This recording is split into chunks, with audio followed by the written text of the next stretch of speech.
Ustadz, jangan dipanggil Ustadz dong. Kalau dipanggil Ustadz langsung ada kumis sama jenggot nih. Mau nanya, kalau nggak ke Ustadz ke siapa lagi? Jangan Ustadz, Akang Anom aja sesuai nama bang. Emang nanyanya apa? Kalau uang dari nyolong, nyolong di mana bang? Dibuat sedekah buat anak-anak yatim. Yatim mana Jawa Timur? Yatim.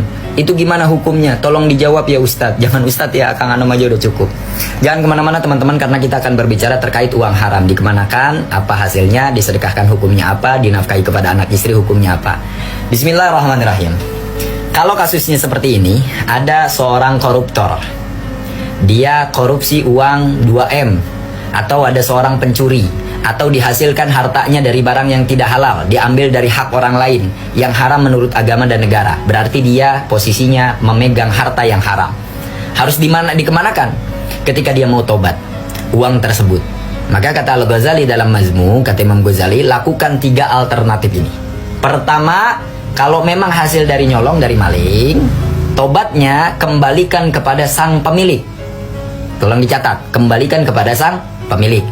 Yang nomor kedua, kalau memang si pemilik nggak ada, cari ahli warisnya, anaknya, bibinya, pamannya, kakeknya, cucunya, cicitnya, cari. Kalau memang nggak ketemu, maka bisa dialokasikan untuk kemaslahatan umat.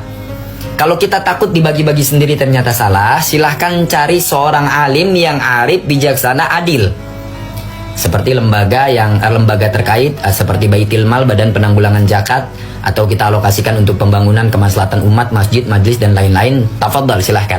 Kalau kita bagi sendiri, sekiranya kita khawatir untuk menggunakan harta haram tersebut. Dan apa hukumnya menyedekahkan barang yang haram? La yaqbalullahu ta'ala salatan bila wudu'in aw sadaqatan minal harami. Allah nggak nerima salat tanpa wudu dan sedekah dari barang yang haram. Tapi meskipun demikian, alternatif dari Imam Ghazali dalam Majmu seperti tadi. Pertama, cari orang yang memilikinya. Kalau koruptor, balikan kepada negara. Kalau maling, balikan kepada yang punya. Kalau nggak ada, ahli warisnya. Kalau memang tetap nggak ada, alokasikan untuk kemaslahatan umat. Nah, akan tetapi hati-hati buat yang para main judi slot nih, buat teman-teman semuanya. Kalau memang kalian judi slot, jangan dinafkahkan kepada anak dan istri. Nauzubillah, mudah-mudahan yang pada main semuanya Allah beri taufik kita semua dalam keistiqomahan, amin. Jangan dinafkahkan kepada anak dan istri harta yang haram. Kepada keluarga, hati-hati, bahaya. Karena kata Nabi dalam Minhus Saniyah, orang yang terbiasa makan perkara yang haram, man akalal harama, mata qalbu, mati hatinya. Mempengaruhi kualitas ibadah. Anaknya harusnya soleh jadi solehot.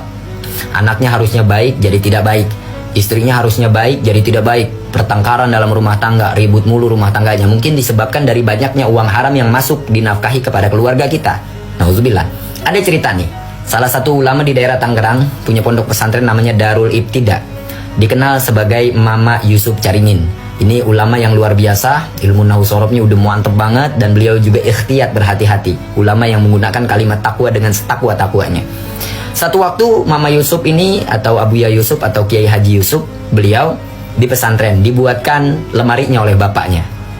Dibuatkan lemari oleh bapaknya, dan ketika ditanya lemari itu udah jadi, ditanya pakunya ini kayunya dari mana? Dari beli. Pakunya dari mana? Dari nemu. Hanya karena dari nemu pakunya di jalan-jalan, kan padahal memang kalau udah di jalan itu boleh kita ambil ya. Karena takut itu perkara yang tidak baik, subhat, nggak jelas halal haramnya, lemarinya nggak dipakai, ikhtiyat. Apalagi untuk keluarga, jadi hati-hati kalau untuk keluarga, nafkahi oleh nafkah-nafkah yang halal, teman-teman. Nah, kemudian begini, kalian punya temen tukang main judi slot atau tukang maling. Ini juga panjang nih kontennya, teman-teman. Ini teman tiba-tiba jackpot nih, dapat 20 juta. Mudah-mudahan pada insaf semuanya, termasuk kita semuanya, ya Allah, Allah berikan taufik hidayah. Nah, si 20 jutanya ini, dia tasakuran, dia bersyukur dengan menang 20 juta, dia bagi ke temannya 2 juta. Ini buat lu 2 juta, gua menang main slot. Kita yang menerima, kalau kita tahu itu perkara yang haram, haram hukumnya. Kita tahu bahwa itu dihasilkan dari barang yang haram, gak boleh diterima. Kecuali kalau memang kita nggak tahu bahwa itu bukan dari perkara yang haram. Oh, ini kita nyangka, oh ini dari yang halal. Karena si yang pemberi pun nggak bilang bahwa itu dari yang haram. Kita ambil nggak apa-apa, cuman subhat aja nantinya. Tapi kalau kita tahu bahwa itu dihasilkan dari barang yang haram, kita terima, haram hukumnya. Seperti begini, kita punya teman mabok, kita nggak mabok. Tiba-tiba malam minggu kita nongkrong, gue nggak ikut mabok ya, tapi kalau lu mau beli lagi nih, gue tambahin 20.000. Kita ikut serta dalam kemaksiatannya, dihitung sebagai maksiat, dihitung sebagai orang yang menopang keburukan yang dia lakukan. Atau ada orang tukang maling misalnya, Kita punya obeng. Si tukang maling ini jam 12 malam minjem obeng ke kita. Kita tahu bahwa obeng itu akan dilakukan untuk maling misalnya. Maka kita minjemin obeng ke dia, walaupun nggak dibagi harta colongannya, tetap kena dosanya karena kita tahu itu obeng bakal digunakan untuk maksiat, tapi tetap kita berikan. Jadi begitu teman-teman, alternatif dari harta yang sudah dihasilkan dari barang-barang yang haram. Jangan dibuang, jangan dibakar, dialokasikan untuk kemaslahatan umat aja. Kalau memang dua alternatif yang awal dan akhir tadi tidak diketemukan. Referensi keharamannya ada dalam Minhus Saniyah dan penjelasan babarnya ada dalam Majmu. Barakallahu fiq, wallahu a'lam bissawab.